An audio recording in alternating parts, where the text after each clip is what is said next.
I know my genes must intervene, they must intervene. Dear God, spare me from my family tree. Songwriter Toby Thomas Churchill entertains at the Underground. When you have vinyl, you have a piece of art already before you've even taken the record out and put it on. The founder of indie label Chaperone Records.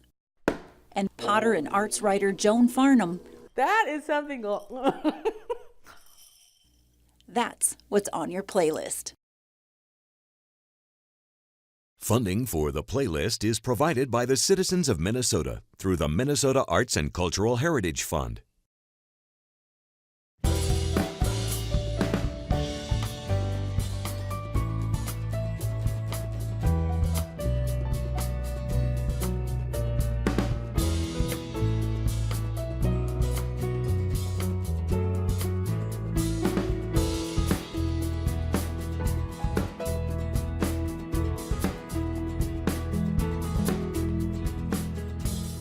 Please welcome Toby Thomas Churchill to the playlist. Thanks.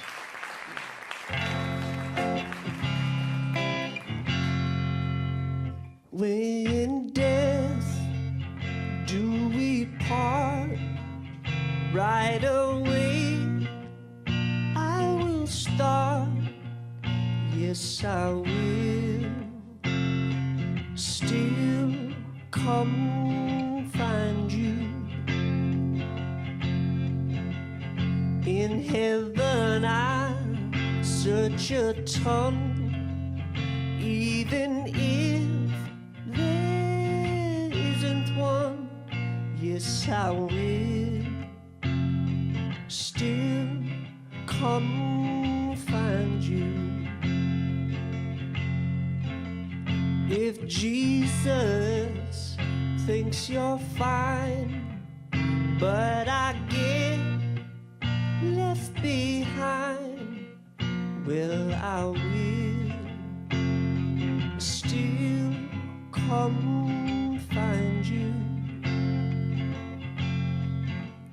If mighty Zeus thinks you're nifty, oh well I will slip him a 50.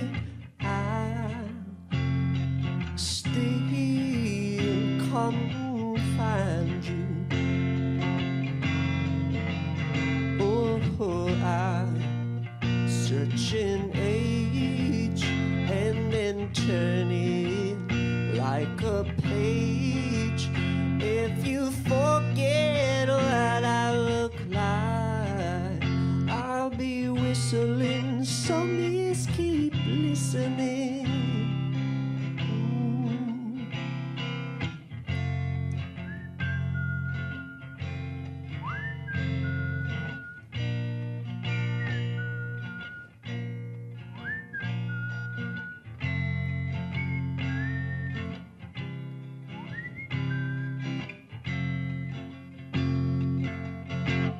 If you come back as a flower, I will return as a spring shower. Yes, I will still come find you.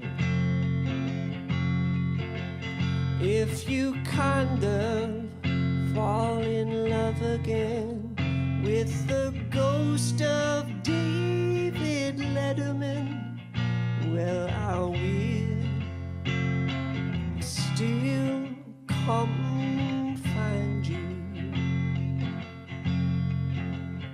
If you come to find that everybody only existed somewhere in your mind, well, I will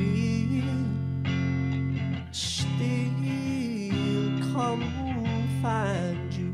Yes, I will. Oh, I search an age and then turn it like a page. If you forget what I look like, I'll be whistling, so miss, keep listening.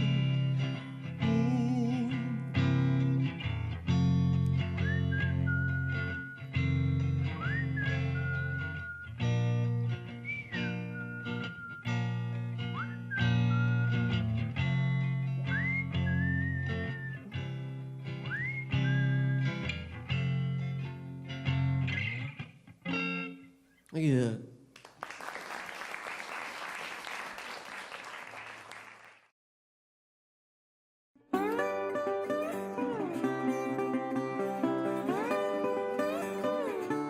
We are in Virginia, Minnesota, in the Rotary Park. And in this park is a piece of public artwork, a sculpture by Gareth Andrews and Byron Kessanen called the Sawyer. And it's commemorating what this town grew around in the beginnings, and that was the lumber industry. My name is Mary McReynolds. The Sawyer grabbed me personally because it's so much of the working class, and in a lot of ways it reminded me of my father, who was an iron worker but also had his own little sawmill in our backyard. The detail that this sculpture provides when you really look at it is phenomenal.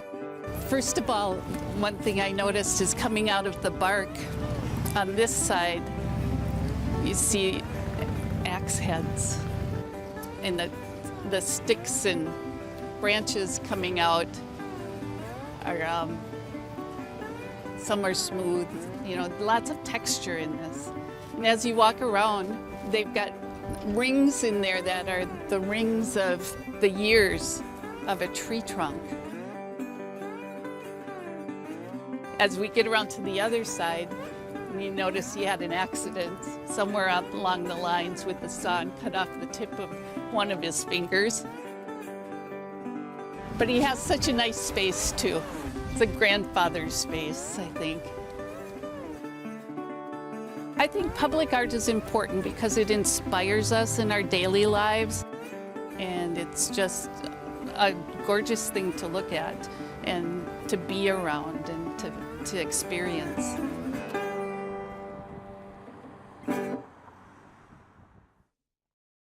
We're here in the studio with Bob Monahan, the founder of Chaperone Records, a record label here in Duluth. Welcome to the playlist, Bob. Thank you for having me. So Chaperone is not quite 2 years old. Tell me a little bit about, you started with a handful of musicians and vinyl. The vinyl thing, I guess, is maybe the most curious thing to most people. But it was sort of, I guess it wasn't a no-brainer, but it seemed like if we were going to do something that was going to be beyond what had been done before and what was currently being done, that we should do vinyl. When you have vinyl, you have a piece of art already before you've even taken the record out and put it on. So I think that's sort of the beauty of vinyl, is that it actually is a better representation of what's inside. What does a record label do today? You know, is it about promotion? Is it about production? What piece of all of this does a record label do? Okay, I don't remember seeing that on the card. So you're throwing me a curveball here. Okay. Because I am Chaperone Records and I should know exactly what we do. Basically, we take a recording and we have it reproduced or replicated in whatever form. Now we're doing CDs and vinyl and digital. We oversee the design of the packaging. We work with the artists. We work with our design guy, Dave Marrera, who I think you're a fan of. Fantastic artist. Who isn't? We get the product to the artists so that they can sell it at shows. Sometimes we go to the show and sell it. We do work with some artists such as Charlie Parr, who actually has a publicist. So it actually takes some weight off of us.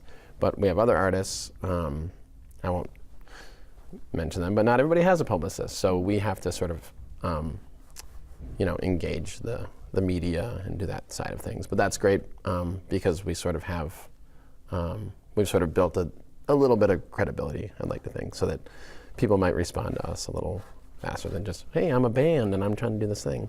Can I get you to just give me just a couple of words and describe them just in a couple words? Just a few of them that are on the label. Charlie Parr. How would you describe Charlie? He's a throwback. How about Retribution Gospel Choir? Psychedelic. Southwire. Soulful. Good. Lion or gazelle? This is a game. Yes. Okay. Intricate. How about Toby Thomas Churchill? Wizardry. What is the chaperone sound? That's a good question. I've tried to speak to this before. I would say that all the chaperone artists have a certain integrity, which I think maybe implies a certain seriousness about, how serious they take their work. There's no we don't have any flagrant yahoos on chaperone who are just kind of yeah, we're a party band, or there's definitely a rootedness or a groundedness, I think, to, or maybe even a genuine sort of a sincerity from our artists. So what does the future hold with digital downloads and all of the technology changes, though? We've started producing CDs right along with the vinyl. And then, the digital thing will never, I don't think that'll ever go out of style.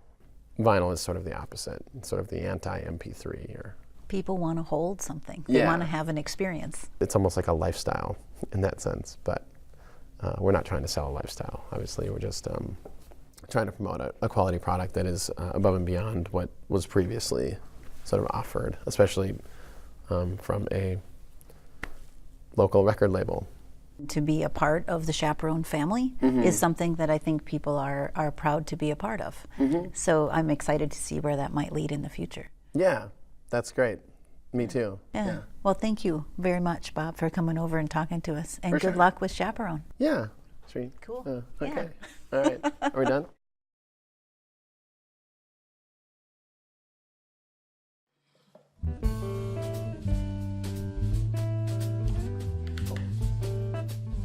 There's so much joy in making art.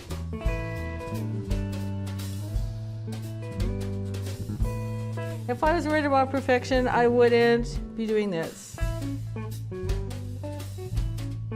So I guess I'm going for more of the mood, the impression, the ambiance of, or the possibility of, this might be a blueberry.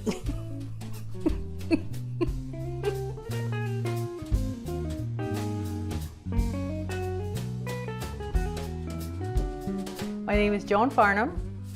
I'm a potter and an arts writer. I want to see what she did with my art scene. Being an artist is so hard, And so for me to have the opportunity to tell everybody else, there's this art and this art and this art and this art, you can get this here, there's this play, there are these actors, these musicians, go, go, go, go, go. See, experience, touch, pick up. That is my job. I totally embrace the opportunity to do this, totally. What else? It's my gift that I give. I think the fact there is an art scene in Grand Marais and Cook County to a certain degree is due to Joan putting all that information out there. And when you are putting out a regular column mentioning everybody and talking about all the creative activity going on throughout the county, people become aware of it then. And I think it's gone a long ways to helping build a scene here. When I was a girl, I spent all my time playing cowboys and Indians. I never played mud pies. I never did. No, I am.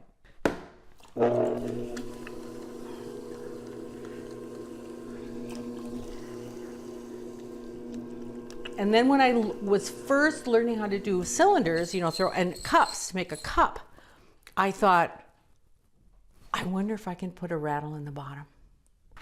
These are my rattles. I make them by hand because I discovered that, because I'm sort of doing a musical instrument, and so round rattles sound better. They all sound different.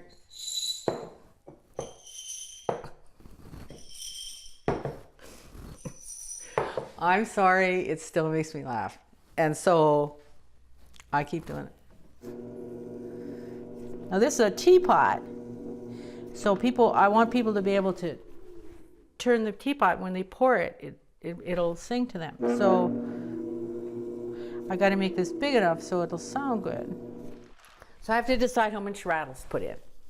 So you don't want to put too many rattles because you want them to be able to move around. If you put too many, it sounds like constricted. Then I stick it on there. Doo-doo! And it will, you can hear right now. Can you hear it? A little bit. Rattle.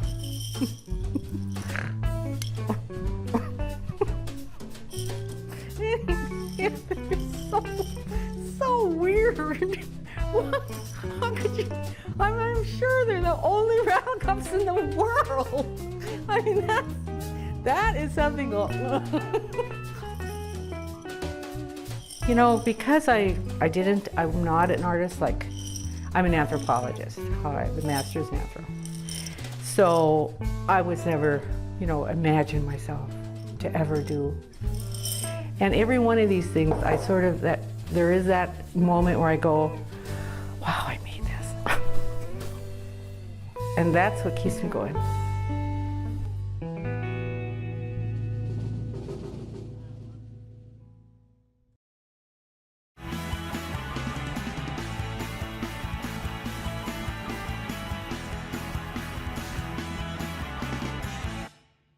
My name is Lee Zimmerman, and I'm really excited about the Playhouse production of The Odd Couple. Not only are the actors and the directors spectacular, I've seen them in other productions, but they also, every performance, the main character actors are going to switch roles, so that should be very interesting. The Duluth Playhouse production of The Odd Couple. It starts February 6th, and you can find out more information on the Playhouse website. My name's Emily, and I work at the CSS costume shop. I'm here to talk about The Liar. I think my favorite part of it, because I work there, is going to be the costumes. It's seeing everything kind of come together with the amazing actors that we have and putting them in these awesome costumes and seeing them perform this play on the stage. So you can see The Liar at the St. Scholastica Theater this weekend, Friday, Saturday, and Sunday, as well as next weekend, Friday, Saturday, and Sunday.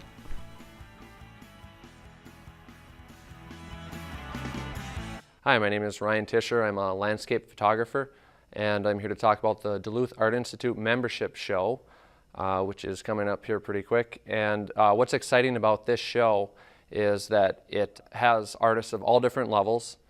Every member of the Art Institute gets to have a piece in the show. And it's one of the most well-attended art events in the Twin Ports of the year, and all different levels are represented there, everything from professional artists to beginners, and so it's a really good gauge of things that are happening artistically in the community. The annual Art Institute membership show opens on Thursday, January 23rd at 5 p.m. at the Depot.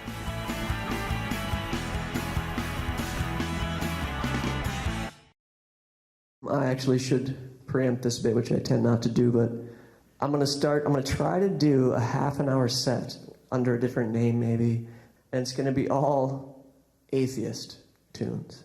I've never seen a band or an artist do just atheist music. And not like a totally way, like in kind of a fun as fun as that subject matter could be. And I should preempt one of these two songs I'm going to play. I intend to leave no religion unscathed, so I don't want it to seem, whatever. Hopefully you can appreciate the point of view of the standpoint. So I'll do a couple for you here.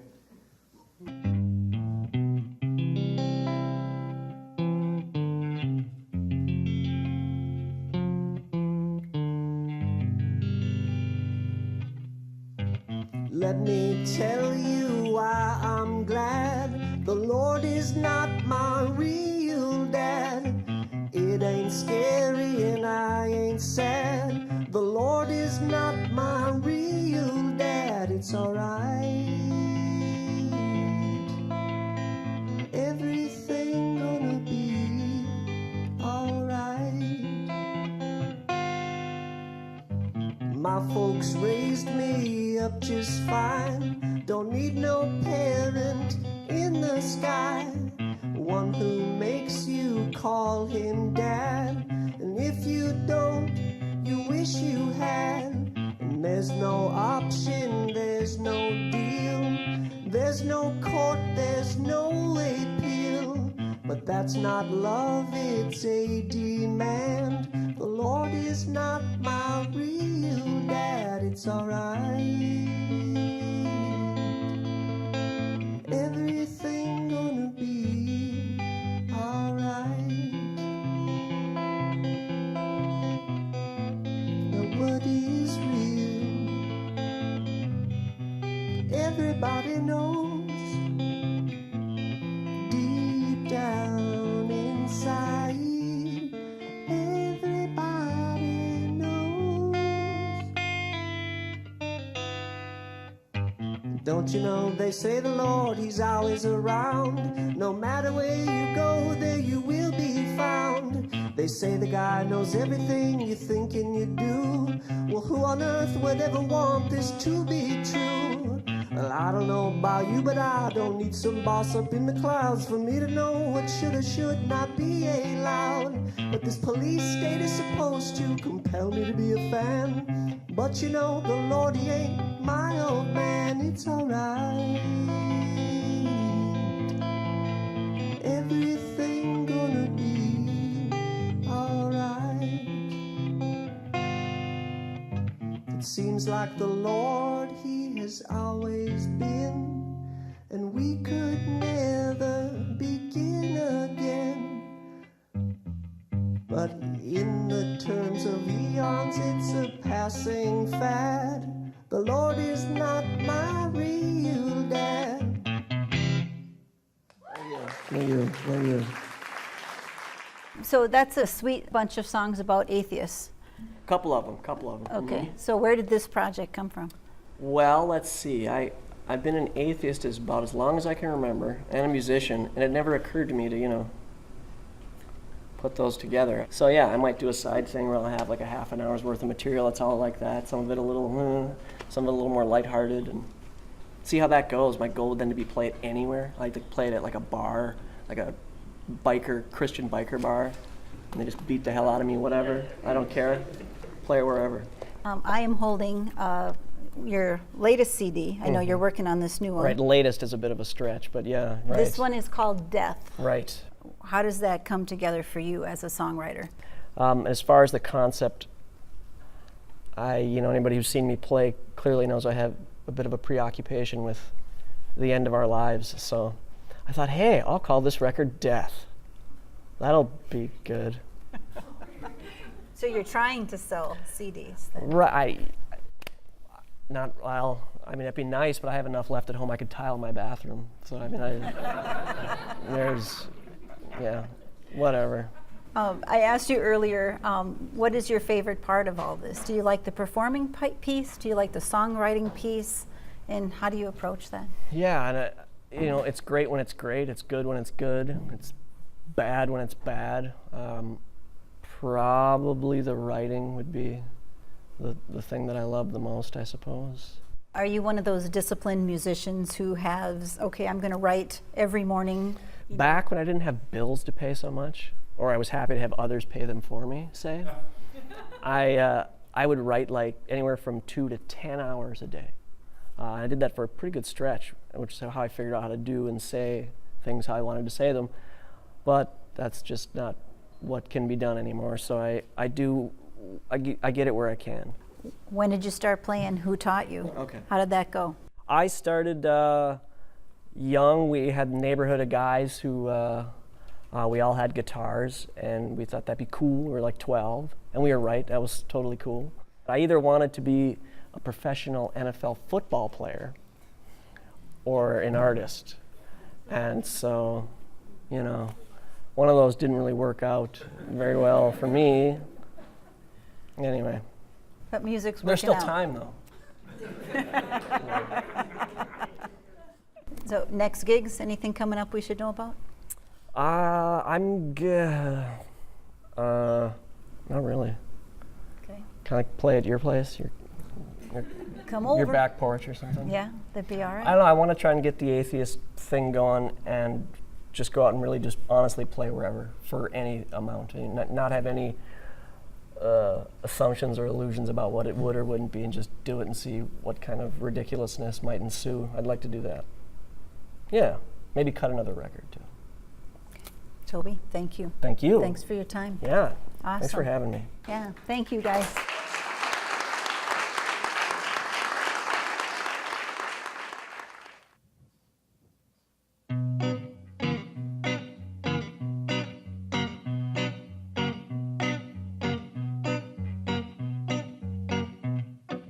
Oh, how I try not to die, and make the span of this life increase.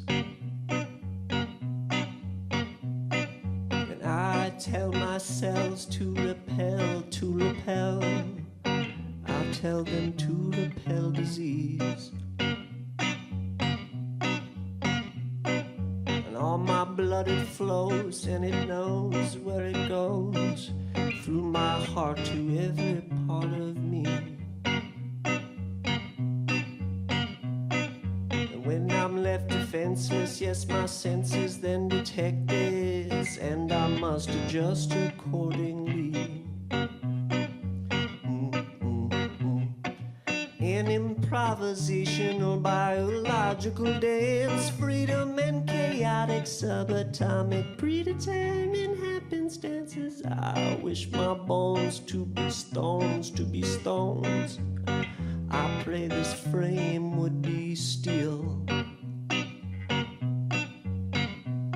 And all my organ systems, organisms, I insist of them, there ain't nothing can't be healed. And I beg of my ear to get rid of repulsive impulse and behave. For of course the body and the mind must be aligned. Surely this will save us from the grave.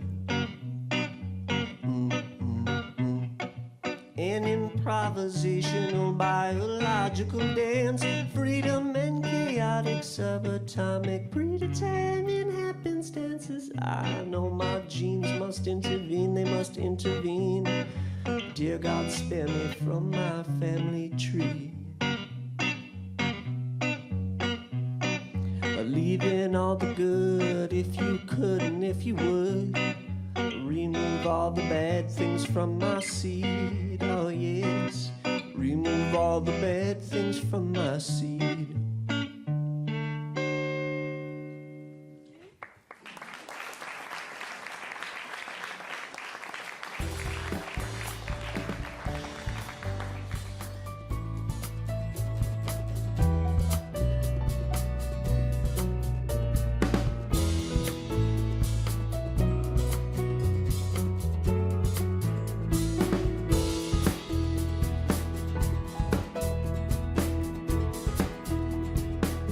Funding for the playlist is provided by the citizens of Minnesota through the Minnesota Arts and Cultural Heritage Fund and by viewers like you.